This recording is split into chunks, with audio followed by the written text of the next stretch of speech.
Santa Mónica, California, agosto de 1967. Son las 11:15 de la noche. El aire dentro de ese gimnasio privado no es el que encontrarías en una revista de salud o en un club deportivo de lujo. Huele a hierro oxidado, a sudor viejo acumulado en las colchonetas y a ese rastro amargo de tabaco barato que se pega a las paredes como si fuera parte de la estructura. No es un torneo oficial. No hay trofeos de plástico dorado esperando en una mesa, ni cámaras de televisión con sus luces cegadoras.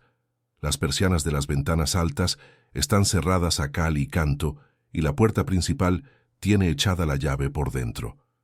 La regla esa noche es de una simplicidad brutal, casi primitiva. Una sola oportunidad, sin golpes al rostro, sin patadas voladoras, solo fuerza contra técnica. Este es el tipo de encuentro que los grandes estudios de Hollywood preferían mantener bajo tierra, en el sótano más oscuro de la memoria colectiva. Si el hombre que estaba en el centro de la sala fallaba, su filosofía de "el agua fluye" se hundiría esa misma noche. Antes de haber tenido la oportunidad de conquistar el mundo y cambiar la historia del cine. Esta es la historia que los puristas del levantamiento de pesas, los hombres que creían que el tamaño era la única ley física que importaba en una pelea, intentaron enterrar durante décadas bajo capas de escepticismo y silencio. He pasado 30 años de mi vida escarbando en los archivos perdidos de California. He entrevistado a dobles de riesgo que hoy caminan con bastón y a guardaespaldas de la vieja guardia, que estuvieron allí cuando las luces de los estudios se apagaban y la verdadera jerarquía se decidía en los callejones o en gimnasios de garaje como este. Mi enfoque es clínico, casi forense. No me interesan los cuentos de hadas orientales ni la mística barata de las galletas de la suerte. Me interesa la física del movimiento, la transferencia de energía y lo que los testigos juraron bajo palabra antes de que el tiempo les borrara la memoria o el orgullo les hiciera cambiar la versión de los hechos. Si te cuento esto hoy, es porque las piezas del rompecabezas finalmente encajan después de 3 décadas de búsqueda. Todo comenzó 3 días antes de esa noche calurosa de agosto. Fue durante una cena privada en una residencia en el barrio de Bel Air. Había productores de cine, algunos actores de reparto que buscaban su gran oportunidad y un par de tipos que se ganaban la vida moviendo discos de hierro de 20 kilos como si fueran simples platos de porcelana.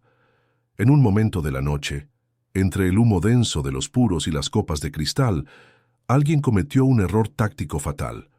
Un error nacido de la arrogancia de los músculos grandes y la falta de visión. Llamó a Bruce Lee un bailarín de exhibición. Dijo con una sonrisa burlona que sus movimientos eran coreografías bonitas para la cámara, pero que carecían del anclaje necesario para enfrentar la realidad de la masa bruta y la fuerza del suelo. Bruce, que solía ser un hombre de palabras rápidas pero quirúrgicamente precisas, se quedó en un silencio absoluto. No fue un silencio de sumisión, sino el silencio de un ingeniero que escucha un fallo crítico en un motor y empieza a calcular la reparación. Entre los presentes estaba un hombre al que todos en el circuito de fuerza llamaban el Muro. Era un levantador de potencia, un coloso que pesaba exactamente el doble que Bruce. 140 kilos de músculo denso, tendones curtidos en el esfuerzo estático y una capa de grasa compacta que lo hacía parecer una roca tallada por la erosión.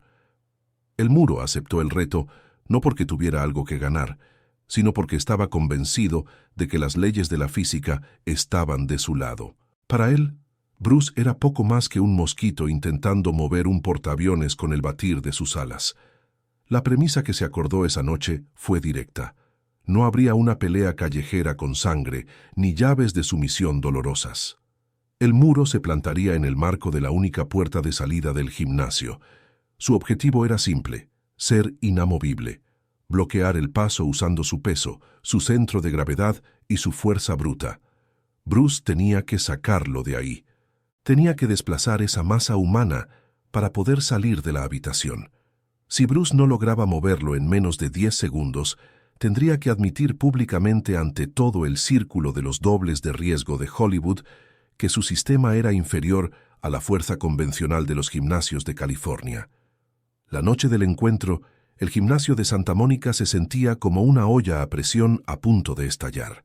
El tribunal estaba compuesto por solo 4 personas para garantizar que lo que ocurriera no saliera de esas paredes. Había un doble de riesgo veterano que había trabajado con las estrellas más grandes de la época, un coreógrafo de peleas que sabía perfectamente cómo distinguir un truco de cámara de una técnica real, el dueño del gimnasio, un hombre que respetaba el hierro por encima de cualquier otra cosa, y un periodista local, un escéptico que ya tenía el titular de la derrota y humillación de Bruce escrito en su cabeza. Bruce llegó solo. No vestía su uniforme de artes marciales ni ropa deportiva llamativa para impresionar. Llevaba ropa de calle sencilla, zapatos ligeros y una calma que, según recordaría el dueño del gimnasio años después, resultaba casi insultante por lo económica que era. No saludó con pompa ni hizo demostraciones de flexibilidad. Se limitó a asentir con la cabeza. El muro, por el contrario, ya estaba posicionado en la puerta. Se había quitado la camiseta, mostrando un torso que parecía un barril de roble macizo. Sus piernas eran como troncos de secuoya. Se plantó en el marco de la puerta, flexionó ligeramente las rodillas para bajar su centro de gravedad y se ancló. Sus botas parecieron succionarse al suelo de concreto. Era una imagen de poder absoluto. Un hombre de 65 kilos contra un bloque de 140. El periodista escéptico sacó un cronómetro de mano. El silencio que siguió fue tan pesado que se podía escuchar el goteo de una tubería rota al fondo del local y el zumbido de un viejo ventilador que apenas movía el aire caliente. Bruce se acercó caminando despacio. No había agresividad en sus pasos, solo una observación meticulosa. Se detuvo a unos 30 centímetros del gigante. El muro soltó una carcajada seca, un sonido gutural que retumbó en las vigas del techo. «Es como si un niño intentara mover una montaña», dijo, mirando por encima del hombro a los testigos, buscando su aprobación. Bruce no respondió a la provocación. Levantó la mano derecha y extendió los dedos midiendo la distancia exacta con el esternón del gigante. Sus ojos no estaban fijos en el rostro burlón del muro, sino en su base, en la forma en que el peso se distribuía por sus tobillos y se hundía en el concreto. Fue entonces cuando ocurrió el primer detalle que nadie en esa habitación vio venir. Bruce no cerró el puño para golpear, simplemente colocó la palma de su mano, casi con una delicadeza que parecía fuera de lugar, sobre el pecho sudoroso del coloso. Por un segundo eterno, parecía que no pasaba absolutamente nada. Los testigos se miraron entre sí, pensando que el desafío terminaría en un ridículo total para el artista marcial. Pero entonces, el doble de riesgo veterano notó algo extraño. Un cambio casi imperceptible en la física de la sala. Bruce no estaba empujando con los bíceps, no estaba haciendo fuerza con los hombros ni arqueando la espalda. Su estructura corporal se alineó en una fracción de segundo, convirtiéndose en una sola pieza de ingeniería biológica. Sus pies se hundieron en el suelo y esa energía subió por sus piernas como una descarga eléctrica controlada. De repente, el muro dejó de reír. Su rostro, que antes estaba relajado en una mueca de burla, se tensó violentamente. El primer payoff ocurrió de manera silenciosa pero devastadora para el ego del gigante. Con un movimiento casi invisible de la cadera, una rotación de apenas un par de centímetros que coordinó todo su cuerpo, Bruce generó una onda de choque estructural. Los presentes vieron incrédulos cómo los talones de las pesadas botas del gigante se levantaban apenas un solo centímetro del suelo. Fue un microdesplazamiento, una ruptura limpia del anclaje que el gigante creía invulnerable. El coloso, por primera vez en su vida adulta, sintió que el suelo bajo sus pies ya no era sólido. Perdió su centro de gravedad antes de que Bruce siquiera aplicara una fracción de su fuerza real. El silencio en el gimnasio se volvió absoluto. Un vacío sonoro, donde solo se escuchaba el crujido del cuero de las botas del gigante mientras intentaba desesperadamente recuperar la tracción, con sus dedos de los pies curvándose dentro del calzado para no ser levantado por completo por esa fuerza invisible. Ese pequeño movimiento, ese centímetro de aire bajo los talones del muro, fue la prueba científica de que Bruce Ya había ganado la batalla mental y estructural. Había leído la anatomía del gigante y la había roto sin usar violencia bruta, solo alineación geométrica. Pero el muro, herido profundamente en su orgullo y sintiendo la mirada de duda del periodista escéptico, reaccionó con una furia contenida. Bajó aún más su centro de gravedad, tensó cada fibra de sus 140 kilos, hasta que sus venas parecieron cables de acero, y se preparó para lo que él creía que sería el segundo intento desesperado. «Eso fue un truco, un resbalón», gruñó el gigante, mientras el sudor empezaba a empapar su frente. «Ahora inténtalo de verdad, bailarín. No me voy a mover ni un milímetro más». Bruce retrocedió un paso, inhaló profundamente y el ambiente en la habitación cambió de nuevo de forma drástica. La calma de Bruce se transformó en algo mucho más afilado. Una intención pura que los testigos recordarían años después como el momento exacto en que el mito se separó de la realidad de los gimnasios comunes. El cronómetro seguía corriendo, marcando los segundos que le quedaban a la reputación de Bruce Lee, pero el tiempo parecía haberse detenido para todos los que estaban dentro de esas 4 paredes de Santa Mónica. Lo que el gigante no sabía, lo que nadie en esa habitación comprendía todavía, es que el peso no es una defensa cuando alguien sabe cómo usar la propia gravedad del oponente en su contra. Bruce estaba a punto de demostrar que no importa cuánto peses si tu base ya no te pertenece. El cronómetro del periodista escéptico seguía avanzando, marcando los segundos con un clic metálico que parecía retumbar en el pecho de todos los presentes. Faltaban apenas 7 segundos para que el plazo se cumpliera. El muro, con sus 140 kilos de peso muerto, se había convertido en una extensión de la estructura del gimnasio. Había bajado tanto su centro de gravedad que sus muslos, gruesos como barriles, temblaban por la tensión isométrica. Había apoyado los antebrazos contra el marco de madera de la puerta, creando una cuña humana que, en teoría, requeriría la fuerza de un camión de carga para ser desplazada. Pero el detalle es que nadie lo vio venir, ni siquiera los que estaban a menos de 2 metros de distancia. Bruce no cambió su expresión. No hubo un grito de guerra, ni una flexión exagerada de los músculos. Lo que ocurrió en ese momento fue una lección de física aplicada que desafiaba 30 años de dogmas en los gimnasios de potencia de California. Bruce volvió a colocar su mano derecha en el esternón del coloso. Pero esta vez no fue un toque ligero para medir la distancia. Fue el inicio de una secuencia cinética perfecta. Para entender lo que pasó después, hay que entender la anatomía del movimiento que Bruce había perfeccionado en la soledad de su propio entrenamiento. Él no estaba usando la fuerza de su brazo. La fuerza nació en la planta de sus pies, viajó a través de sus tobillos, se multiplicó en sus rodillas y explotó en la rotación de su cadera. Fue una transferencia de energía pura, sin fugas, sin desperdicio. Pero Bruce tenía un as bajo la manga que no era puramente físico, sino estratégico: la intención. El periodista, años después, confesaría en una entrevista privada que lo que más le impactó no fue el movimiento, sino el sonido. No fue el sonido de un golpe, sino un estallido sordo, como si alguien hubiera golpeado un saco de arena con un mazo de madera envuelto en terciopelo. Por algunos segundos, nadie respiró. Entonces, ocurrió la parte que nunca debería haber salido de ese gimnasio. Bruce no empujó al gigante hacia atrás, lo proyectó.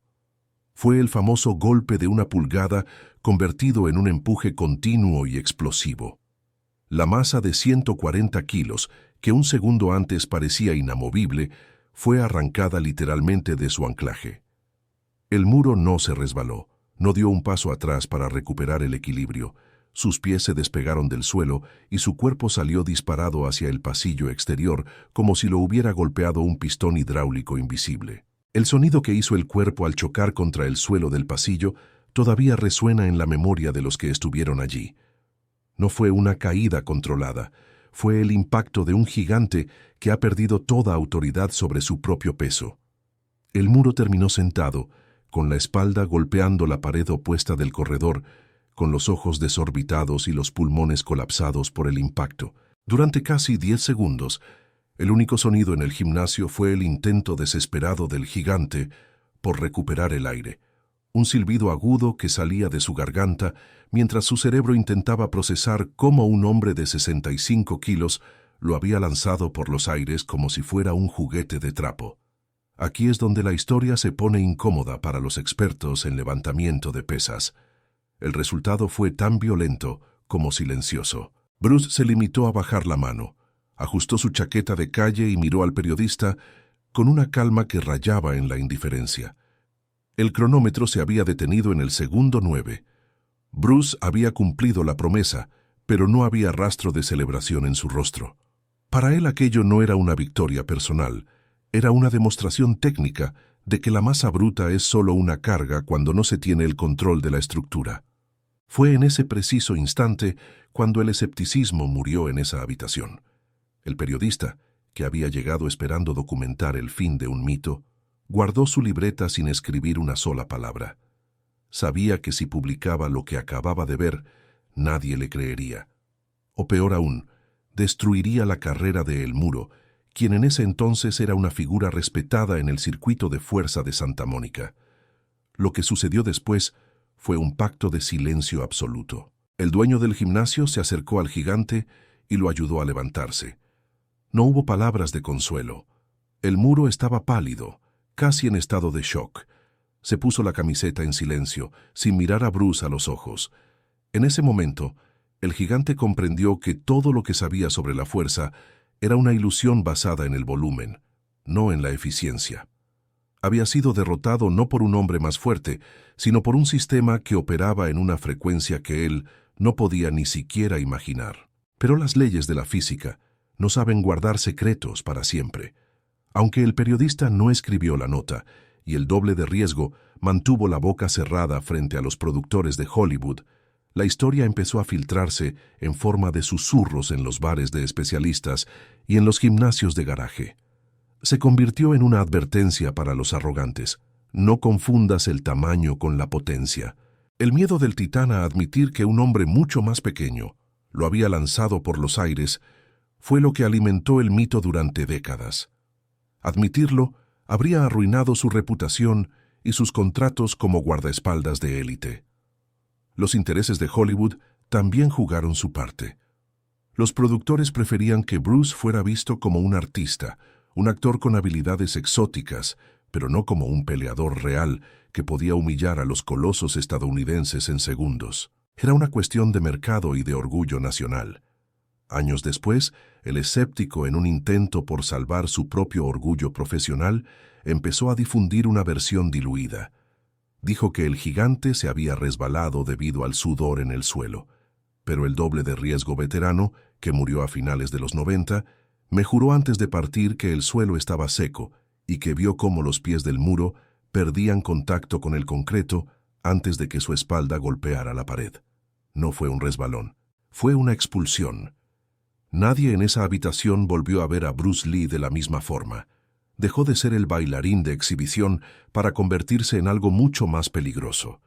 Un hombre que entendía los puntos de ruptura de la realidad física. Pero Bruce nunca volvió a mencionar ese encuentro. Para él, la lección ya había sido entregada y no había necesidad de repetirla. La lección final de esa noche en Santa Mónica es una que muchos hoy en día siguen sin querer aceptar. La fuerza sin control es solo una carga para quien la posee. Bruce no venció al gigante con sus músculos, lo venció usando la propia gravedad que el hombre creía dominar. Al final del día, no importa cuánto peses, cuántos discos de hierro puedas levantar o qué tan ancha sea tu espalda. Lo que importa es cuánta de esa masa eres capaz de mantener bajo tu mando cuando la física decide que es hora de moverte. Esa noche de agosto de 1967, en un gimnasio oscuro y maloliente, se escribió un capítulo que los archivos oficiales prefirieron ignorar. Pero para los pocos que estuvieron allí, el mundo cambió en esos 9 segundos. Aprendieron que el agua, cuando se mueve con la intención correcta, puede desplazar a la montaña más pesada. El mundo puede seguir dudando. Pueden decir que son leyendas urbanas alimentadas por el fanatismo. Pero los registros de los hospitales de la época muestran que un levantador de pesas de 140 kilos ingresó esa misma madrugada con una fisura en el esternón y una contusión severa en la espalda, alegando que se había caído de una escalera. El detalle es que en el gimnasio de Santa Mónica no había escaleras. Lo que ocurrió allí fue real lo bastante para cambiar a todos los que estaban en esa sala. Y aunque el silencio intentó cubrirlo, las piezas del rompecabezas siempre terminan encajando para quien sabe dónde buscar. Porque al final, la verdad, al igual que la energía de Bruce Lee, siempre encuentra la manera de atravesar cualquier barrera, por muy pesada que ésta sea. El peso no era el problema era la certeza de que el peso era suficiente. Y en esa habitación, la certeza fue lo primero que se rompió. Bruce salió del gimnasio hacia la noche fresca de Santa Mónica, dejando atrás a un gigante roto y a un grupo de hombres que acababan de presenciar lo imposible. No hubo segunda oportunidad, ni revancha. No era necesaria. El mito ya no era un mito. Era una realidad física grabada en el concreto y en el miedo de un hombre que creía ser inamovible. Quien vio aquel despliegue de poder nunca pudo volver a mirar a un hombre pequeño sin preguntarse qué fuerza oculta habitaba en su estructura. Y así la puerta del gimnasio se cerró, dejando el secreto guardado entre el olor a hierro y el eco de un impacto que cambió las artes marciales para siempre. El mundo puede dudar, pero quien estuvo allí nunca olvidó el momento en que la montaña aprendió a volar.